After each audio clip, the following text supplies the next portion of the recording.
platypi and porcupine and more platypi. Check, check. The pretty platypus perks up at Pinciate Point.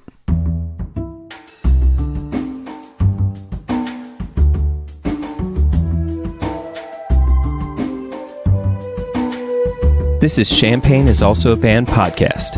One songwriter, one song. I'm Sven, your host for a journey into the music of Champaign-Urbana, recorded in the Blue Box studio with a songwriter from the Champaign-Urbana music scene, past or present.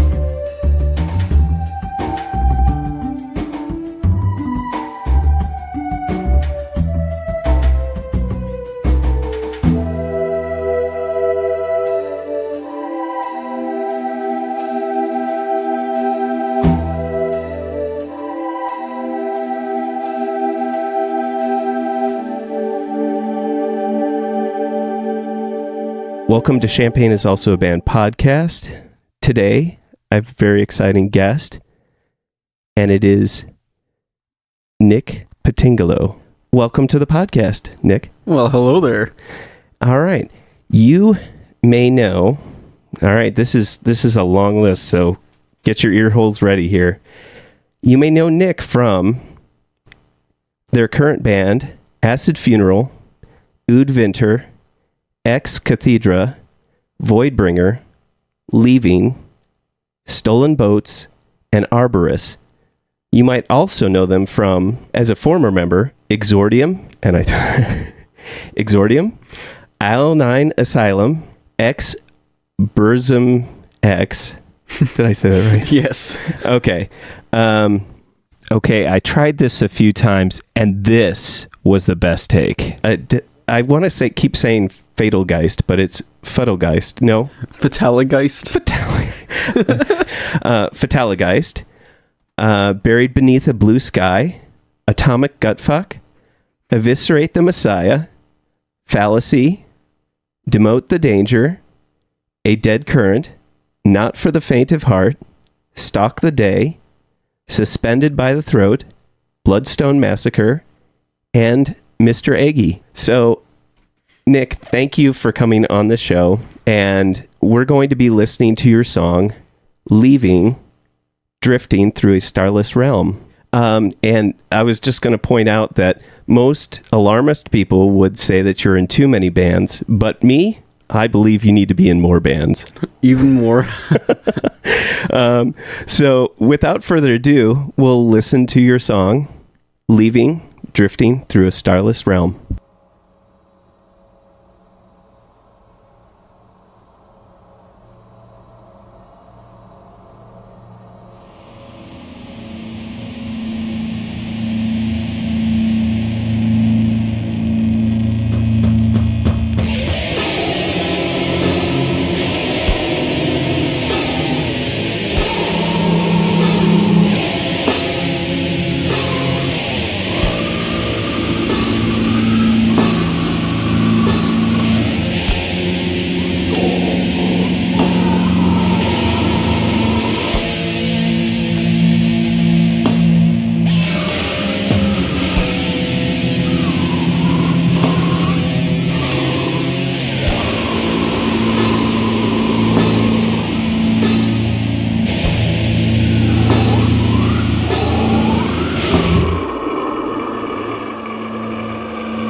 Well, Nick, thank you for sharing that song with the podcast. How did you first realize that you could sing like that? The clean part there? You're not doing the singing? Oh, no, I'm doing all of that. I guess in general, that was the first thing I did musically, ever since, like, middle school. Just, like, harsh vocals, I guess. All right. I didn't know that. I mean, I don't know if I've ever even tried singing like that, so I just was curious if it was, like, something instinctual for you, or... It has definitely taken quite a while to get it down properly without just messing my voice up completely. So this actual piece was mixed with...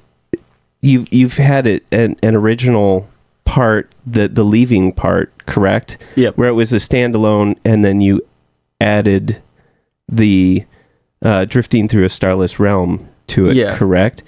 And you also just released a video of the part where it's the leaving, correct? Yeah, that was just the acoustic part as a promo for the EP I just released today, You Were the Stars.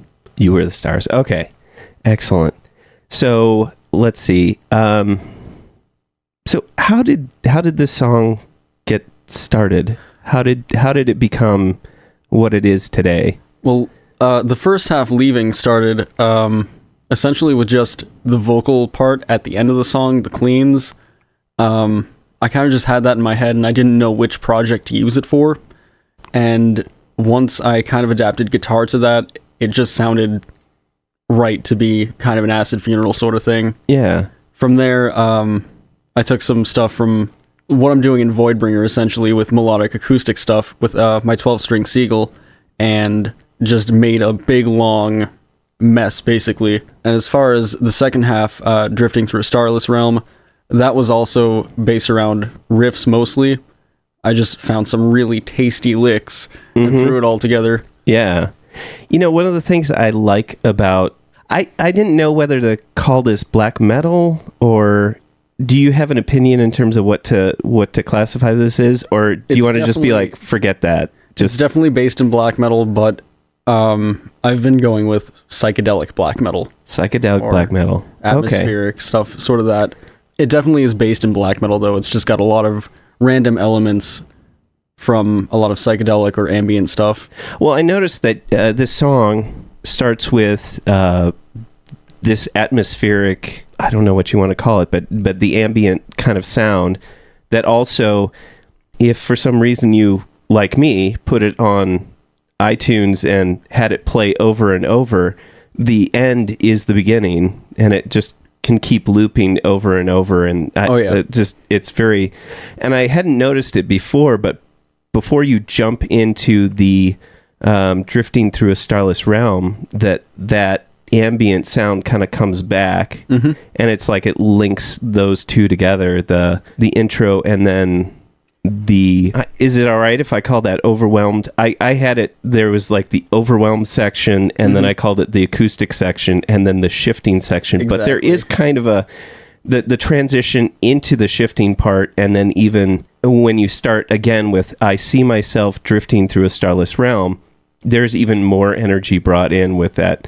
With it's like thunderous, you know, the drums come out so full at that point, and just you really do recognize the fact that it is in 3 rather than 4, and it's that's one thing that I actually love about more of not just heavy metal and then heading into more of this, if you want to say like death metal and black metal, and that there's that, once again, that stepping away from the 4/4, the common time, and giving that those triplets, and like being in like 12/8 and having these long phrases, and I don't know, it's something that I think most people kind of overlook in terms of the sound of what you could classify as black metal and death metal and thrash metal and those kinds of things. So yeah, 3/4 is a powerful tool.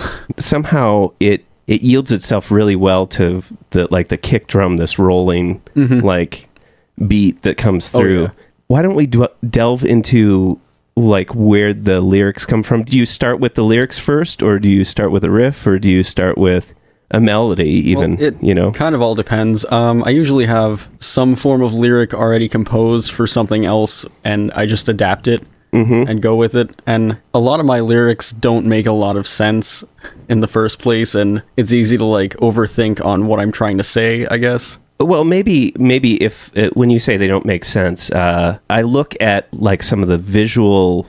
Can I say visual art with your any of the visual art that goes along with the music is always very dreamlike and without kind of a sense of grounding, should I say, like that it's very much of a otherworldly experience. That is definitely the vibe that I try to give off on this project. It's all pretty much based around, I want to say, dreams and their link to like cosmic activity sort of thing, space and different realms. Just nothing relatable to everyday life at all. The star-sighted eternally. Oh yeah. Yeah.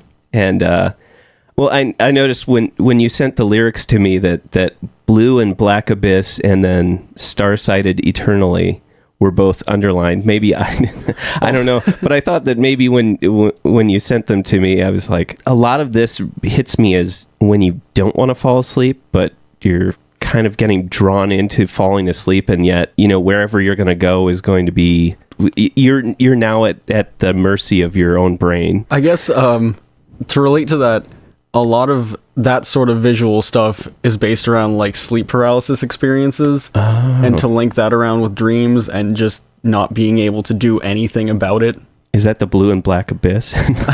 Is sleep something paralysis? Like that. I don't. Not directly, but just to link that to dreams and stuff, like just fading into a void, essentially. I did notice that in your the leaving the video that you put out, but I noticed that you use some imagery, and for those that are outside of the Champaign-Urbana area, about a year ago in June, Ying Zhang was kidnapped and at this point is presumed dead. And I saw that you had made references to her in the video that you did, and I was wondering if you would be willing to talk about. I don't know how to say that. Whether you'd like to like expound on what that was about.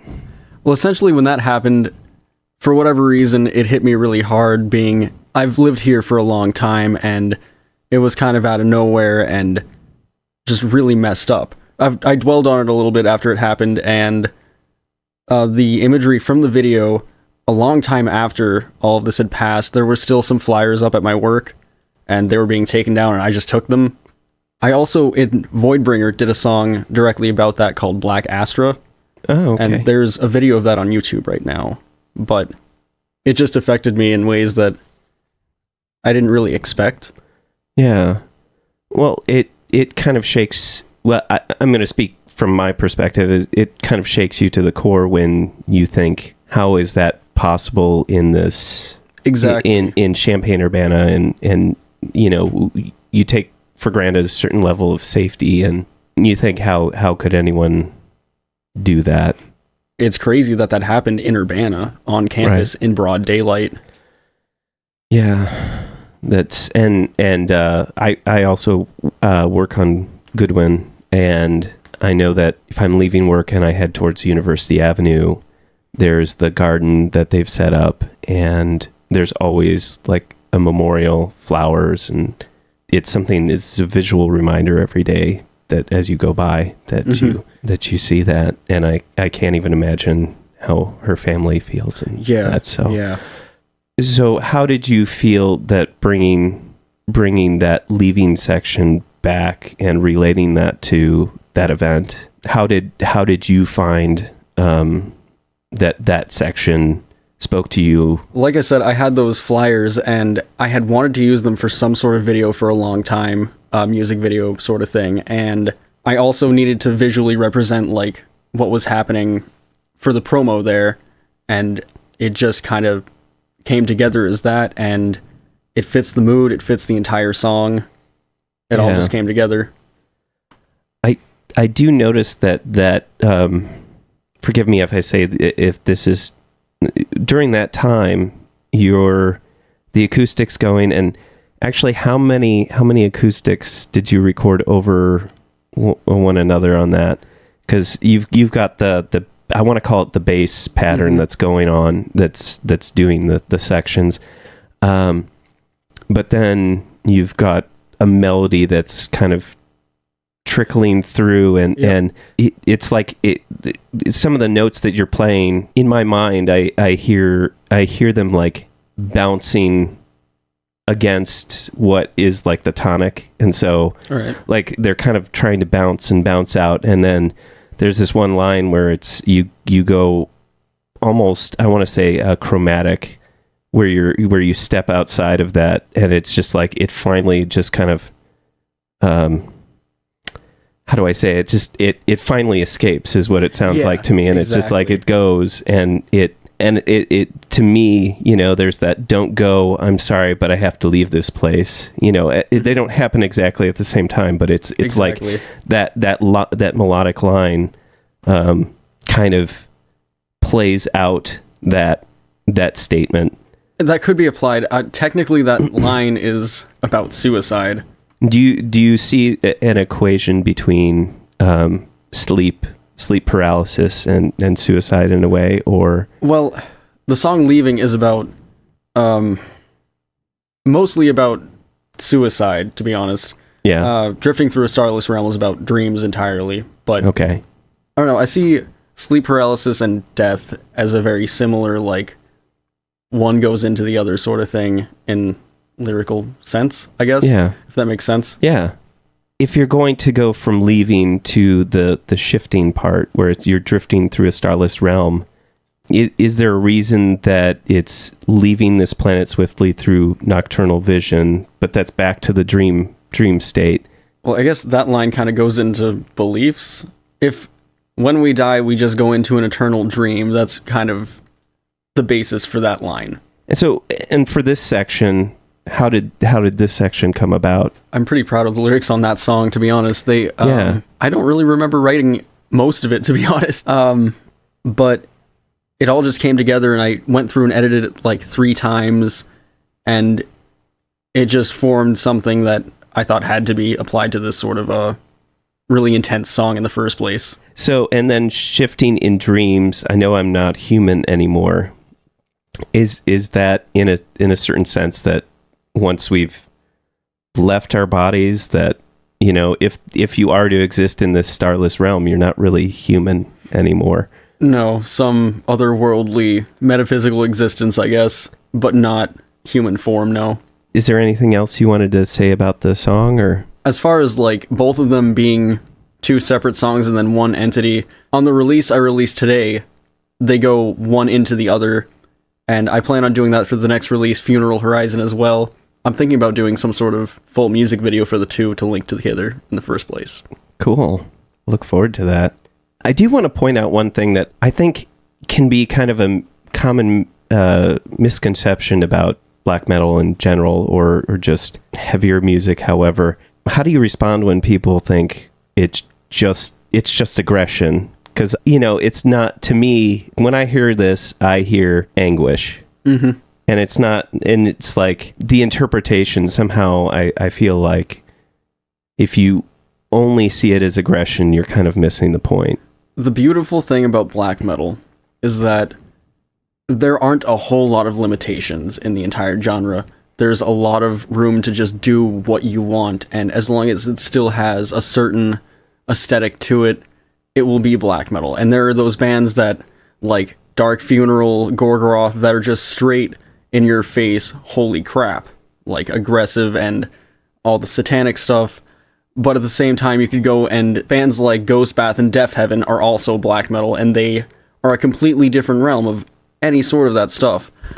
As far as Acidfuneral goes, we just want to make very pure black metal and incorporate our own twists on that, and that's the psychedelic part there and the atmospheric elements. I just wanted that to be separate from any sort of aggressive black metal, and I don't want Acidfuneral to come off as aggressive at all. It's more of just emotional.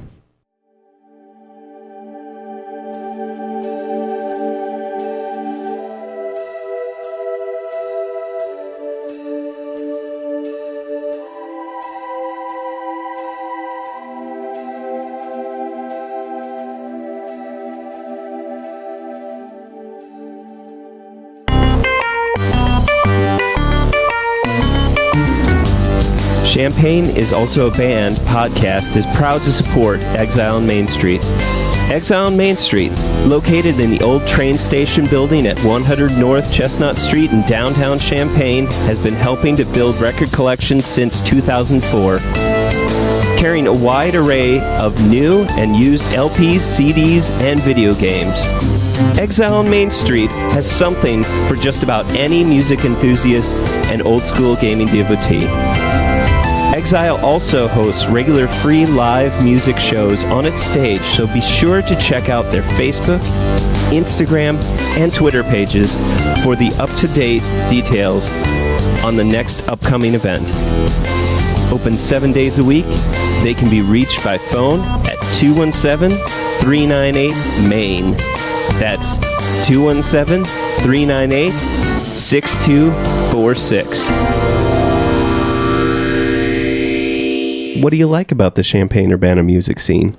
I like that it's a very diverse community, honestly. We've got a whole lot of different genres and a very big emphasis on experimental stuff, and that really speaks to me as an artist that does that sort of stuff.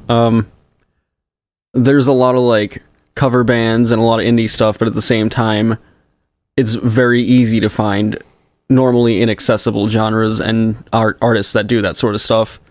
Yeah. And I think having the U of I here makes it so that we have a lot of really like dedicated people in the music scene that really want to get something done in that sense. Yeah. Well, and I was going to say like some of the birth of electronic music was started here and that kind of thing.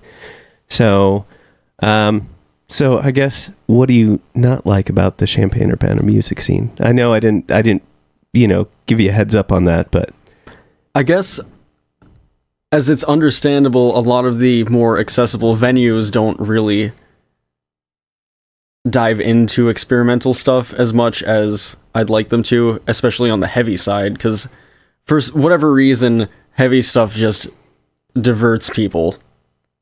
I see. Well, and you wouldn't necessarily, I would guess that you wouldn't not want, but you there's not a high demand for heavy stuff in bars or other venues like that. I would enjoy being able to play those venues a lot more, but a lot of people don't seem to want extremely heavy stuff in their face anymore in Champaign, which is interesting since we used to have the Central Illinois Metal Fest at Canopy Club. Yeah, bands like Lividity started out around here, and I don't know, it's for whatever reason, those fans don't seem to want to come to the shows anymore. You got me stumped because I'm not really, I don't know. It just seems to me that it's more of the DIY scene that actually seems to be encouraging the experimental and some of the, which I think in some ways is pretty admirable too, because it's a desire to explore like different areas of music and I look at places like the IMC, they make it so that you could put together a DIY space if you wanted to have just specifically experimental or heavy or what, it doesn't matter. But as far as the experimental and heavy scene goes, it seems to just be house venues and those spaces that are like Sip Yard or the IMC where they really emphasize on stuff that's out of the normal reach. Especially the IMC has been extremely good to me and the DIY scene for the last few years. I've been helping them out with whatever shows they need, and in return, I can just set up any sort of obscure thing and people will come out and they take a very small fee and they're very nice about it. Right. The people that are in charge of the IMC right now are doing a very good job. I'd have to agree, definitely. Like, I've probably seen some of the best shows at the IMC, like in this last little bit, just because they're open, they're accepting, they're wanting to have new and different music that's going on. So I guess I don't know if you have any other thoughts on the Champaign-Urbana music scene, but so you would say more opportunities for heavier or experimental music to be I guess into the main stages or like outdoor events. It's just rare to see anything like that. Right. And I feel like in the right circumstance, it would be beneficial. Well, I don't know. Would you like to play Svenstock? Yes, I would. Yeah? Yes, All right. We'll do a nice man, that was did you happen to make it out this? I was playing a show in St. Louis that night. Oh. I remember specifically, and I was upset about it. Or no, that was DeKalb with Not for the Faint of Heart. That was what was that, August 2nd or 3rd? Yeah. Yep. I mean, it was August 2nd. Yeah. It's going to be August 3rd this year. So all right, put it down, and I'll let it be dealer's choice which band you'd like to. We'll set up a big old Acidfuneral ritual. All right. Sounds good. We'll have to get that I'm not even going to start thinking about that until after the first of the year, because I don't know. I always get so stressed out about it. So, and it's going to be for Immerman Angels, which is the charity that I run for. Fantastic. So every other year it's for Immerman Angels, and then it's a local charity that could use a little extra funds. Champaign is also a band podcast is proud to support Jubilee Cafe. Jubilee Cafe is a free weekly meal program at Community United Church of Christ, 805 South 6th Street in Champaign, Illinois. Jubilee Cafe serves a home-cooked meal from 5 to 6:30 each Monday. Their mission is to feed hungry people by cooking healthy, delicious meals and by serving their guests restaurant-style with servers waiting on tables. Jubilee Cafe is open to anyone who cares to eat with them. Because food insecurity among students is so high, they serve students as well as others in and around the Champaign-Urbana community who struggle with hunger. Meals are free to all and will be served each Monday evening. Located in the accessible lower level of the building at 6th and Daniel Streets in Champaign. For more information on the meal or how to volunteer, go to the Jubilee Cafe CUCC Facebook page or email them at jubilee.cafe@community-ucc.org. That's jubilee.cafe@community-ucc.org.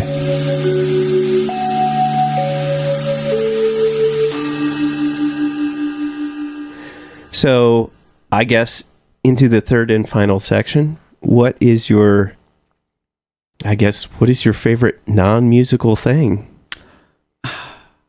You can do a list too. I mean, seriously, it's wide open. I don't know. I really like food. Yeah? Food and beer, and I collect glass stuff. When you say glass stuff, what do you mean? Just like sculptures or like stuff you would find in head shops? Oh, all right. That's cool. I have a very vast collection. I've watched a lot of Netflix and just procrastinate on recording stuff a lot. One of the things I love about winter is there's not much requirements on me other than just to eat, sleep, and watch Netflix, really. I mean, to be honest, I love being able to not have that extra responsibility. Maybe pop some popcorn, but that's about it, The thing about me in winter is the show season slows down, so I don't have to kill myself over booking all the time, and it's a very nice relief for at least 3 months. So do you take care of your own booking? And yes, I book a ton of shows around Champaign-Urbana. Wow. I try to do around 2 or 3 per month, sometimes up to 6, but in the winter it's once a month, and that's fine with me. Gotcha. Have you played at Loose Cobra yet? I haven't. I've been trying to for quite a while, though. All right. That would be a good place. I've actually seen quite a few, Matt Talbot's over there, and he books some really nice, heavy bands. Yeah, I know. For Oxtoner Fest. I was going to say, Oxtoner Fest was a month ago, or less than a month ago. Yeah, unfortunately, my weekends in October are pretty full. I was playing a show that night, so I couldn't go. Oh, bummer. Yep. Bummer. But yeah, it's actually out in the, they do a nice little shift. It's almost reminiscent of like how the Canopy Club can do the small stage and then the large stage and back and forth, when they used to do that for Pygmalion where it would be back and forth, but they can do shows on the inside, and then you can switch over to the big stage outdoors, and changeover is pretty quick. And I don't know, I always feel like that's a good, like, anytime you can change over bands quick, you don't lose anybody. Definitely. They have like a few seconds to get another drink, and that's about it, There you go. But you keep the energy going and you don't lose it. So I don't know. That's one of my it's also very close to here. Not very, but it's they closer. Also have the shopping cart fire afterwards, and that's always fun. I think I've missed that, but I've heard. So that's wonderful. So this will come out in about 2 weeks. What do you have a show coming up that will fit within that, or? I've got one on Halloween night. I've got one 2 nights out after Halloween. I think until December, I don't have anything to do. Whoa. And so is that Acidfuneral that's doing your next gig? Is that Acidfuneral, or? Halloween show is actually Ex Cathedra, and that's going to be a cover set comprised of a plethora of like 2005 to 2010 era like slam and deathcore. It's just going to be a big jubilee. So, So Ex Cathedra, is that comprised of like I unfortunately do not. Do they have a Bandcamp? Ex Cathedra does. However, that's my solo project with just electric stuff and a drum track, samples, and it's honestly a band that you have to see live to get the whole picture, because it's a real big like experience, I guess. I have a whole like 25-minute backing track that just runs the whole way through. There's a lot of like comedy bits, there's vaporwave, there's dance music, there's death metal. It's okay. I totally have to see that. That sounds amazing. Wow, a smoke machine? I wish. I want one. There's an 8-string though. There's a lot of 8-string slams. Wow. So are you just what are you playing, besides the drum track? You're playing. I do guitar and vocals in that, and the guitars are very much a lot more technical than anything else I'm in. There's a lot of like soloing and sweeps and taps and all the like bet you can't play this sort of stuff. All right. No, It's just where I let loose. That sounds actually a lot of fun. I can't believe, does Ex Cathedra get out and play much? Because I haven't really. That's what I do the most shows with right now. It's getting a little bit. I'm so sorry. I just. No, it's fine. if I want to speak intelligently about this, I need to get out more and see more, and but I guess that's kind of a nice thing about this area, is just there's always something going on, and you can catch something.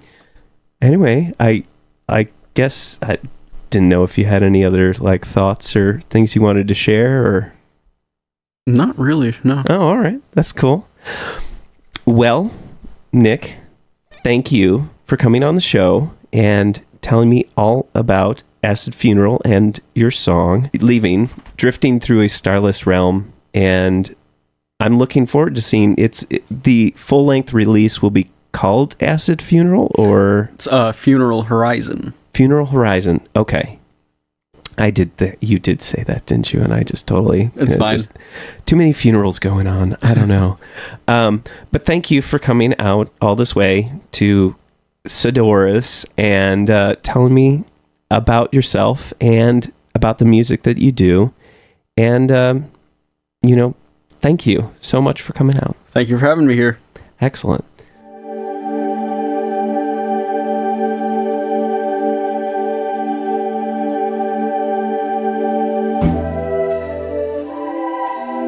Thank you for listening to Champaign is Also a Band podcast. This is Nick from Acidfuneral reminding you, great music is out there. Go find it where you live.